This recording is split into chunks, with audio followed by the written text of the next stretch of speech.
കഴിഞ്ഞ ദിവസം സുള്ളിയ സജ്ജനിയിൽ മനോഹരമായിട്ടുള്ള ഒരു മീറ്റപ്പ് കണ്ടു. വെള്ളിപ്പാടി അബ്ദുള്ള മുക്കിരി, ആമിന മാമ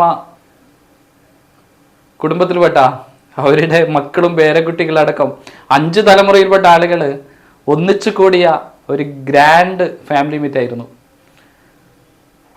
പണ്ടൊക്കെ വെള്ളിപ്പാടിക്കാരുടെയൊക്കെ പള്ളി എന്ന് പറയുന്നത് ഭാവിക്കൽ പള്ളിയായിരുന്നു. വളരെ ദൂരത്തേക്ക് നടന്നു വരുന്ന ആ ഒരു സാഹചര്യത്തിൽ നിന്ന് വെള്ളിപ്പാടിയിൽ പള്ളി നിർമ്മിക്കാനും എല്ലാ കാര്യങ്ങൾക്കും നേതൃത്വം നൽകിയ വലിയ മനുഷ്യനായിരുന്നു, വലിയ പണ്ഡിതനായിരുന്നു അബ്ദുള്ള മുക്രി എന്നുള്ള ആ മഹാന്.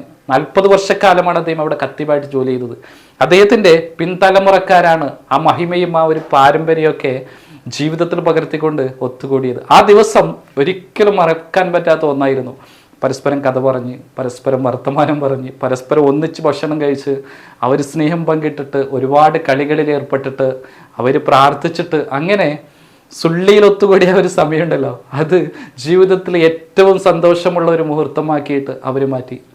കുടുംബത്തിലെ പല മനുഷ്യർ പല നാടുകളിൽ, പല ജോലികളിൽ, പല ബിസിനസ്സുകളിൽ ഇങ്ങനെ പരന്നു കിടക്കുന്നുണ്ട്. പക്ഷേ ഒരു ഫാമിലി മീറ്റ് ഉണ്ടെന്ന് പറഞ്ഞപ്പോൾ അവരെല്ലാവരും എല്ലാ തിരക്കും മാറ്റി വെച്ചിട്ട് ഓടി വരുന്ന കാഴ്ചയായിരുന്നു കണ്ടത്. എന്തായാലും പുതിയ പാടാണ്, പുതിയ കാഴ്ചയാണ്, പുതിയ മാതൃകയാണ്. വെള്ളിപ്പാടി അബ്ദുള്ള മുക്കരി, ആമിന മാമ എന്നിവരുടെ പാരമ്പര്യം നിലനിർത്തിക്കൊണ്ട് ഇനിയും ഒരുപാട് കാലം സ്നേഹത്തോടു കൂടി മുന്നോട്ട് പോകാൻ കഴിയട്ടെ എന്നുള്ളതാണ് ആ കുടുംബത്തിൻ്റെയും ഇത് കണ്ട മനുഷ്യരുടെയൊക്കെ പ്രാർത്ഥന.